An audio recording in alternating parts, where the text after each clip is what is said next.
labaran na daren yau, asusun ba da tallafi a fannin ilimi na ci gaba da agazawa ɗalibai a manyan makarantun ƙasar nan. Gwamna Radda ya buƙaci maniyyata da su yi wa ƙasa addu'a yayin gabatar da aikin hajji a ƙasa mai tsarki. 'Yan kwas na 48 na kwalejin sojoji da ke jaji sun ziyarci jihar Jigawa don inganta alaƙa tsakanin soja da farar hula. Jama'a assalamu alaikum, barkanmu da yammaci da kuma saduwa da ku a sanda muke kawo muku labaran duniya daga nan tashar NTA Hausa da ke na Abuja. Sunana Tafawa Hamza Mayo. Kakakin Majalisar Wakilai ta ƙasa Tajuddin Abbas ya yi alkawarin ci gaba da samar da ribar demokuraɗiyya ga mazaɓarsa in an sake zaɓensa. Lawan Sallau Inuwa ya shirya mana rahoto.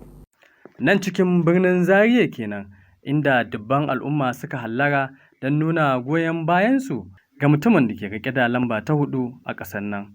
Ya kuma kasance wani sabon tarihi a siyasar yankin, inda Tajuddin Abbas ya amsa kiran al'ummarsa na sake tsayawa a kujerar majalisar tarayya ta irin duba da irin gudunmawar da ya bayar, wanda ta sauya rayuwar al'umma daban-daban a ƙaramar hukumar. Tajuddin Abbas ya gabatar da ƙudurori sama da guda 70, inda 21 daga cikinsu tuni an mayar da su doka. Ya bayyana cewa ƙarin waɗannan na nan tafe idan har aka sake zaɓarsa a babban zaɓe mai gabatarwa. Ina kira ga dukkan 'yan uwa abokan arziki wanda suke wannan waje da wanda ke duk da yake sha'awa yake soyayya yake son mu, to ya tabbatar da cewa in ya tashi zaɓe zai zaɓe da APC tun daga sama har ƙasa.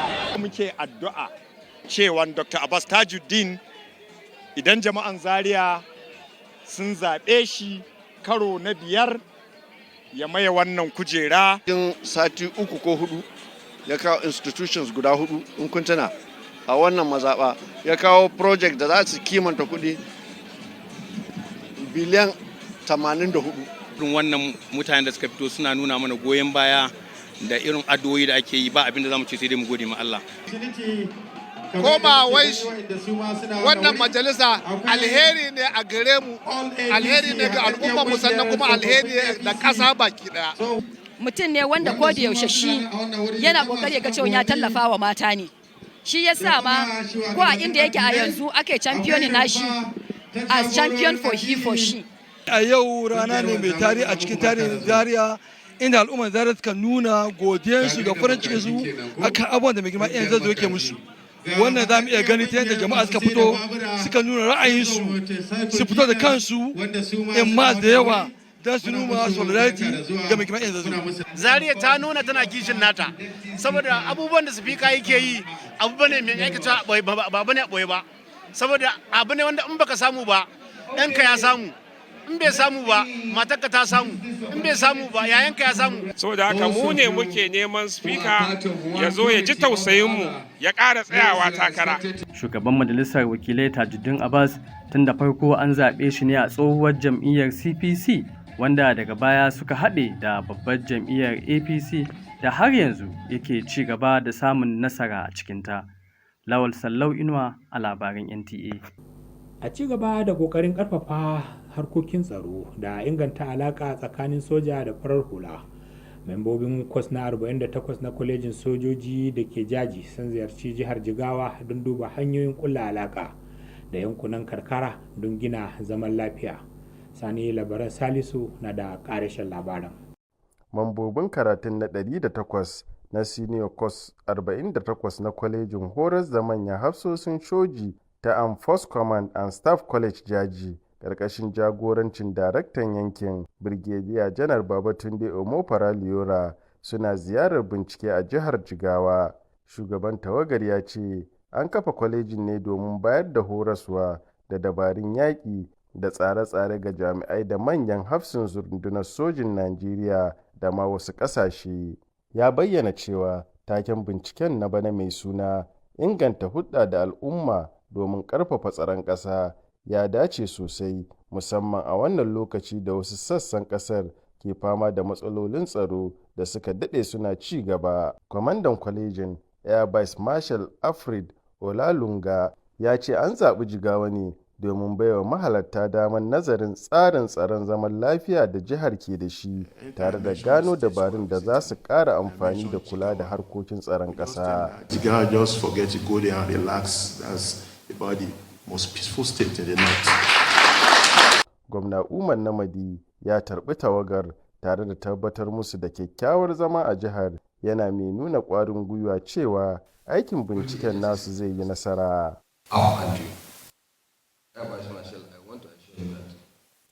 This happened not because of we are better than anybody, not because of our hard work, but because of the blessing of Allah subhanahu wa ta'ala. Gwamnan ya yaba da kyakkyawan haɗin gwiwa tsakanin hukumomin tsaro a Jigawa, yana mai cewa hakan ne ya taimaka wajen ci gaba da martabar jihar a matsayin ɗaya daga cikin jihohi da suka fi zaman lafiya a ƙasar. Ƙarshen rahoton kenan. Sani Labaran Salisu a labaran NTA.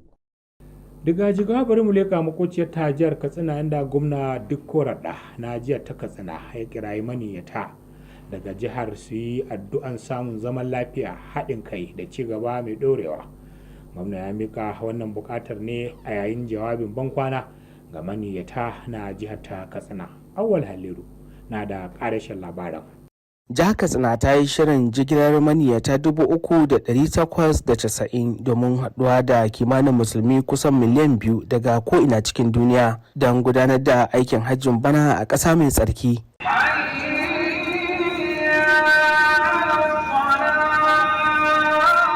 Gwamnati Radda ya ce gwamnatinsa ta karfafa hukumar alhazai ta jihar Katsina domin inganta aiki da magance matsalolin da suka faru a baya. Ya yi kira ga maniyyata da su nuna dattako da kasancewa jakadun jihar nagari, sannan ya yi gargaɗi kan yaɗa labaran ƙanzon kurege. Maimakon hakan ya buƙaci a rika isar da sahihan bayanai da zai nuna alheri ga Katsina da gwamnatinta. Kamar yadda muka saba shekara 2 da ta wuce, mun ga ba yadda za mu yi saboda karancin kuɗin guzurin. Yanzu wannan kuɗin guzurin in aka ba ku su dala 500, kusan in za ku yi hadaya sai kun kashe dala 200. Abin da ya rage maka dala 300, kuma za ka je kai wajen kwana 30 a ƙasa mai tsarki.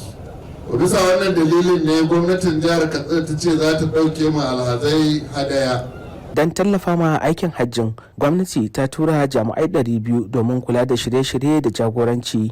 Gwamna Radda ya bayyana cewa an zaɓi jami'an ne domin samar da tallafin kula da lafiya da na addini ga alhazai. Daraktan hukumar alhazai ta jiha Yunusa Dankama ya ce jihar ta samu cikakken adadin kujerunta ta hanyar ingantaccen tsarin haɗin gwiwa da gyare-gyare tare da hukumar aikin hajji ta Najeriya wato NACON. Kwamishina mai wakiltar ofishin yankin arewa maso yamma na hukumar NACON Umar Kalgo ya yaba wa jihar Katsina kan shiri na dindindin da kyakkyawan tsarin gudanarwa. Ya kuma kara da yin kira ga maniyyata da su bi dokokin Saudiya, musamman ma amfani da katin nusuk yadda ya dace don shiga Makka da Madina da Arafat da kuma Munzalifa.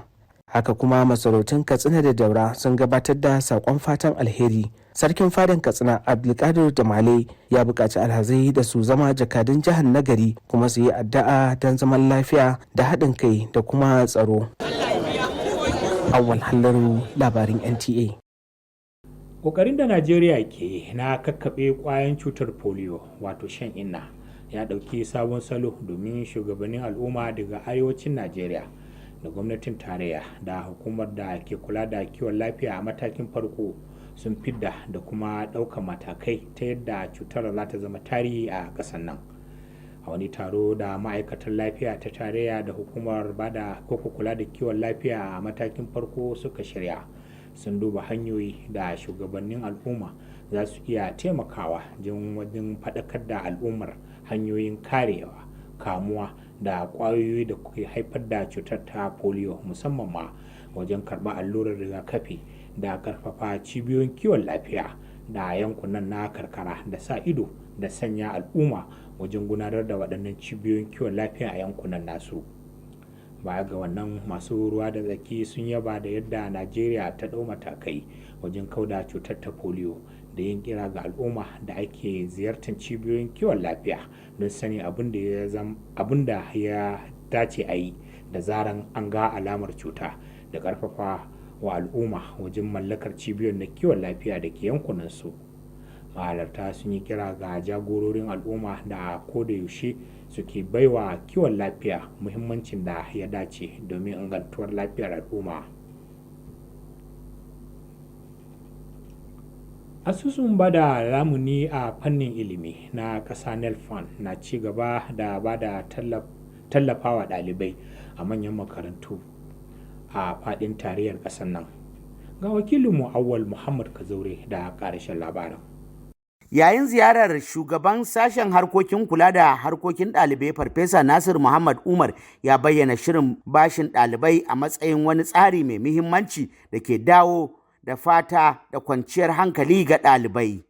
Kamar da kowa ya sani akwai matsaloli da dama tattare tattalin arzikin Najeriya.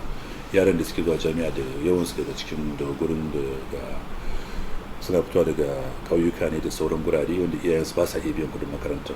To gaskiya shi samar da wannan kudin nelfund ya taimaka wa yara sosai wajen rage musu raɗaɗin talauci da kuma iyayensu ba sai sun sha wahalar tattara kudin makaranta gaba ɗaya sun biya ba. Ya ce an samu ƙarin halartar karatu da kuma mai da hankali sakamakon raguwar damuwar biyan kuɗin makaranta da buƙatun yau da kullun na ɗaliban. Ma'ajin jami'ar Hassan Balarabe shi ma ya tabbatar da tasirin shirin ga ɗalibai da kuma jami'ar baki ɗaya. Amma yanzu fa kusa mu gaba ɗaya cika suke yi, sai ma wasu wanda suke jiran ko ta kwana, alal misali a samu wani ya samu ya tafi karatu waje, nan da misali sauri mu ba wa slot mu ba dama wani shi kuma a cikin ya zo a apply. Shugaban kungiyar ɗalibai SUG kuma tsohon shugaban kungiyar ɗaliban jihar Jigawa ta ƙasa ya bayyana bashin a matsayin tamkar ceto ga ɗalibai da dama. So wannan tallafi ya zo a lokacin da ake buƙatar shi ne, domin ya taimaka kwarai da gaske wajen taimakawa ɗalibai wurin biyan kuɗin makaranta da kuma amfani da ɗan ƙalilan kuɗin da ake ba su na 20,000 wurin gudanar da al'amuran rayuwarsu na yau da kullum. Matsayinmu na shugaban ɗalibai mun san irin gwagwarmayar da ɗalibai suke fasanto.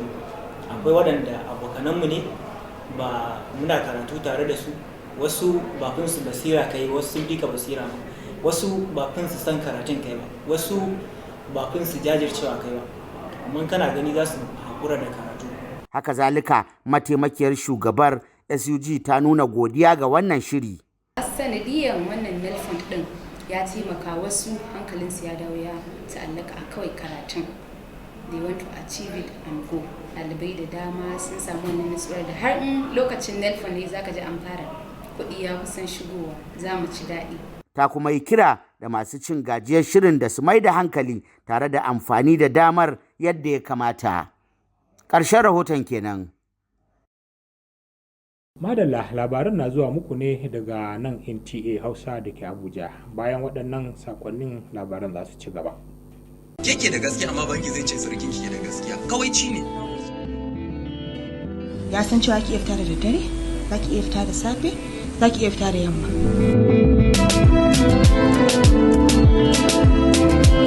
Makwabci ne fa zai hukunta ɗan nan, kuma ma shi uban zai je ma ya gode ma makwabcin, amma ba da rayuwar nan. A ciki, dan ka fita da matarka, ka je ka haɗu da budurwarka. Ai budurwar za ta doke ni ko ta nuna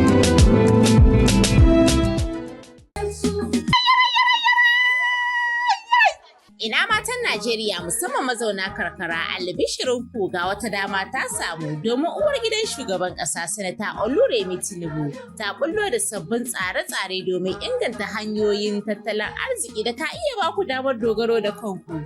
Domin burin uwar gidan shugaban ƙasar Sanata Oluremi Tinubu ne na ganin kowace mace na da abin yi kuma tana da gumbar susa, kuma mata suna taka muhimmiyar rawa wajen ci gaban tattalin arzikin ƙasar nan. Sanata Oluremi Tinubu tuni ta kullo da tsarin shigar da matan karkara cikin harkokin noma, sana'o'i domin dogaro da kai cikin shirinta na sabon tsarin inganta iyali.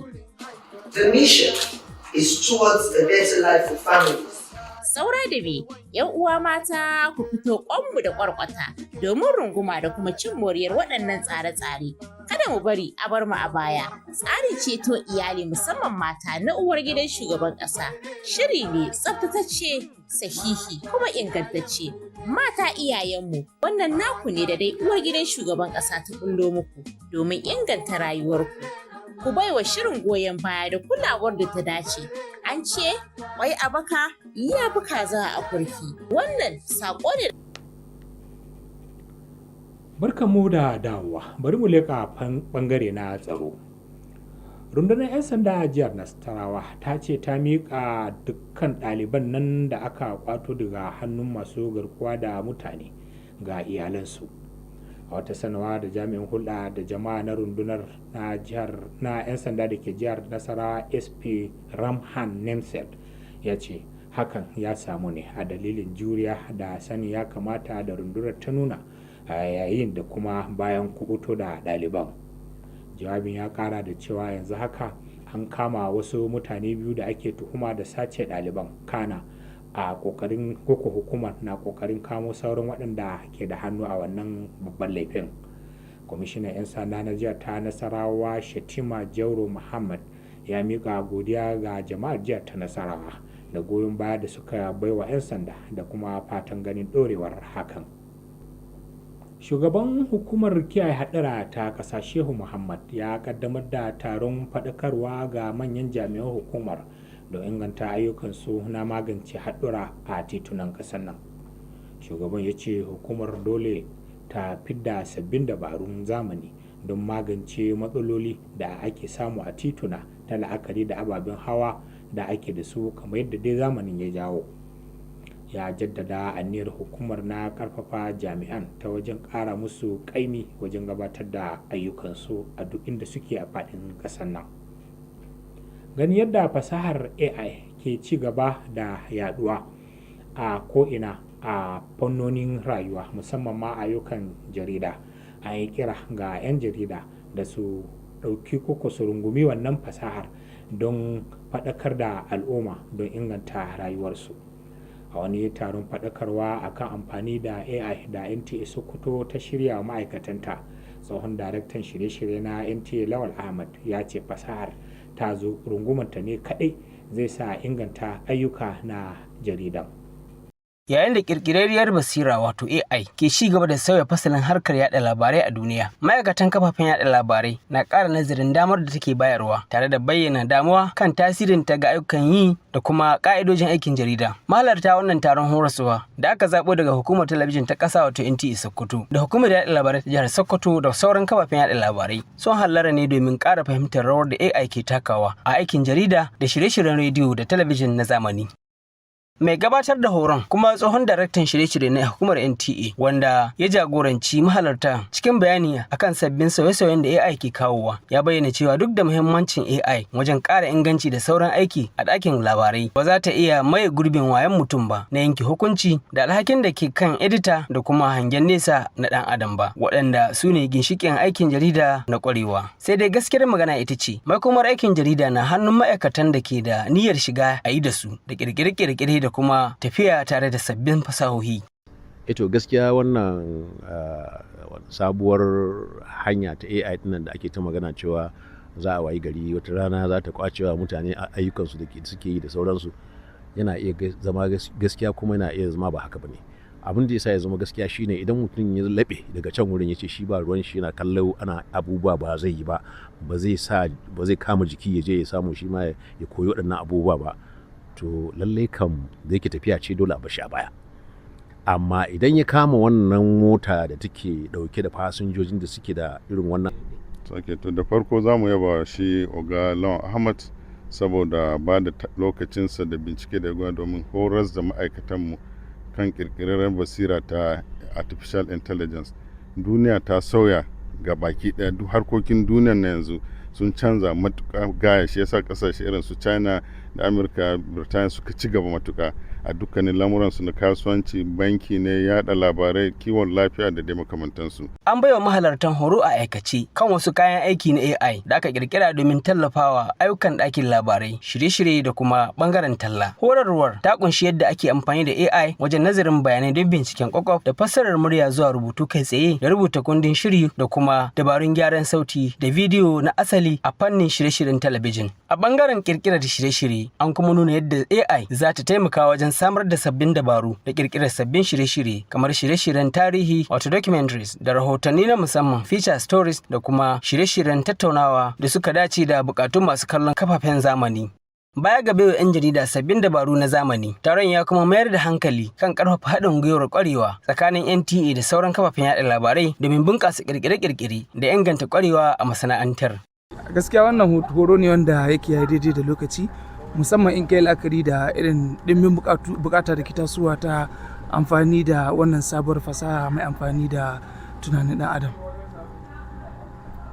Na ilmatu sosai game da bangaren abin da ya shafi wato yanar gizo AI da kuma abubuwan an koya mana daban-daban, sannan kuma mun koyi yadda mutum zai yi generating AI in shi ya yi amfani da shi yadda ya kamata. Taron na kwanaki biyu ya kuma jaddada buƙatar kafafen yaɗa labarai su samar da ingantattun ƙa'idoji na ɗa'a da manufofin aiki domin amfani da AI yadda ya kamata a aikin jarida don kare sahihanci da inganci da kuma amincewar jama'a ga kafafen yaɗa labarai. Daga Sokoto, Ali Muhammad Kawai, labaran NTA. Ƙoƙarin shugaban ƙasa Bola Ahmed Tinubu na bunƙasa harkokin wasanni na samun tagomashi wajen samar da aikin yi da zuba jari. Shugaban hukumar kula da wasanni na ƙasa Shehu Dikko ne ya sanar da hakan a sanda ya ziyarci mataimakin gwamnan jihar Kano Murtala Sulegaru. Daga Kano, Abdullahi Mustapha ya aiko mana da rahoto. Gasar ƙwallon kafa ta 'yan mazan jiya ta shirya arewa maso yamma, wani bangare ne na bunƙasa wasanni daga tushe da kuma nuna godiya ga shugaban ƙasa Bola Tinubu bisa ƙoƙarin da yake wajen bunƙasa fannin wasanni a Najeriya. A yayin ziyararsa a gidan gwamnati, shugaban hukumar wasanni ta ƙasa Shehu Dikko ya sanar da mataimakin gwamna Murtala Sulegaru cewa sauye-sauyen da ake samu a fannin wasanni suna haifar da sakamakon da ake so. Dikko ya yi bayanin cewa matakin da shugaban ƙasa ya ɗauka na kawo sauyi a shugabancin wasanni ta yadda masu ruwa da tsaki ne kawai za su jagoranci sashen na taimakawa wajen cin amfanin wannan fanni.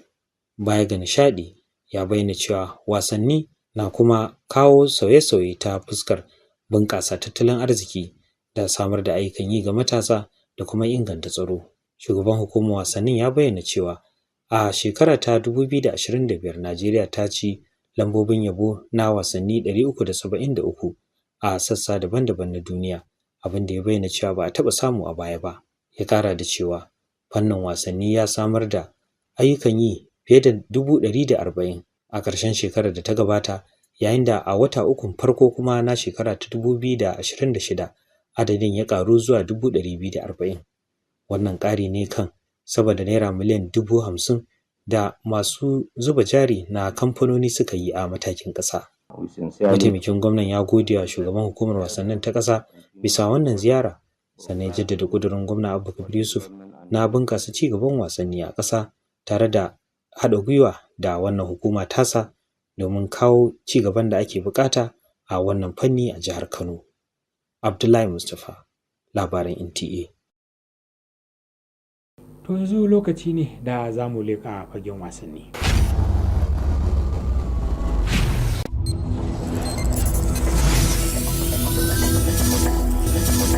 Ƙungiyoyin biyu sun shigo filin wasa cike da ƙwazo da jajircewa domin ganin su yi nasara a ƙarshen wasan. St. Joseph sanye da korayen kaya gaba ɗaya, yayin da Holy Family suka fito da jajayen kaya su ma gaba ɗaya. Sun fara wasan bayan Reverend Father Isaac ya ƙaddamar da fara shi. Dukkanin ɓangaren biyu sun nuna bajinta da ƙwarewa a wasan, sun gyara kurakurai tare da nuna fasahar taka leda mai ƙayatarwa na tsawon lokacin. Duk da ƙoƙarin da suka yi na zura ƙwallo a raga a zagayen farko, hakan dai bai samu ba, inda aka tafi wutar rabin lokaci babu ci. Da aka dawo wutar rabin lokaci ne kuma St. Joseph ta fara zura kwallo a mintan 48 ta hannun Joshua Abo, sai dai Holy Family ta yi gaggawar farkewa domin ci gaba da kare muradinta a wannan wasa.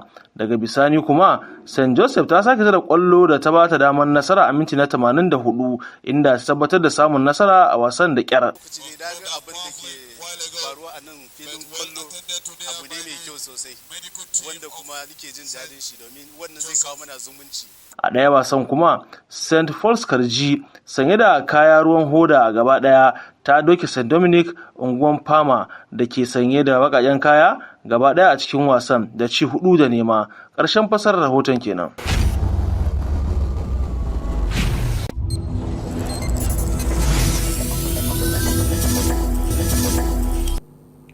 Ga Aisha mai gari kana da labarin kasashen ƙetare. Aisha bismillah.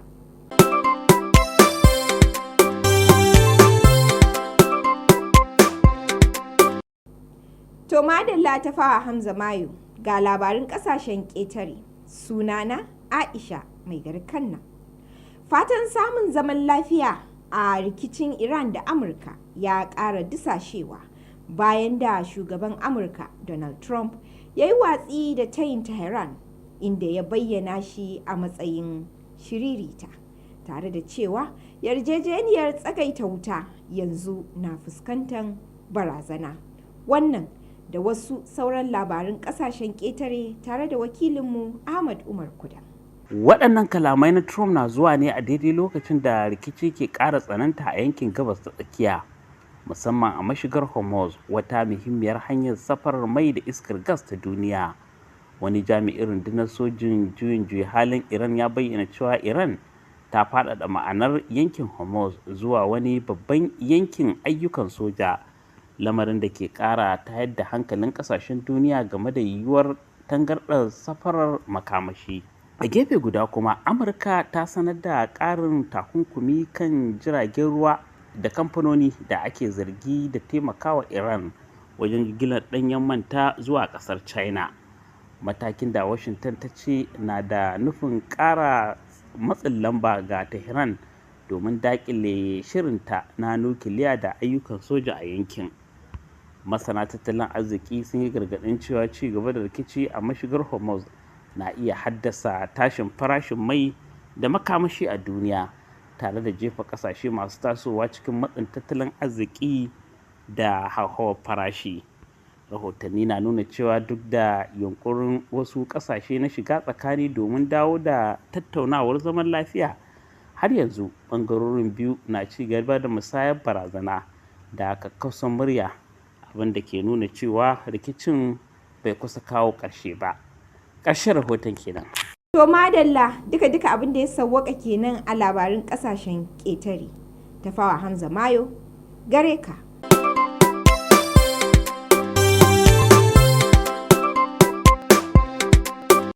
Ya yanayi zai kasance a gobe Laraba 13 ga watan Mayun 2026 ga rahoton yanayi.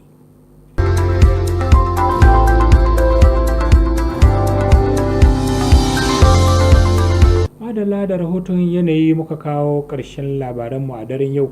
A ci gaba da kasancewa da sauran shirye-shiryen tashar NTA Hausa. Za ku iya bibiyar mu ta shafukan Facebook, YouTube da kuma TikTok. Mu kwan lafiya.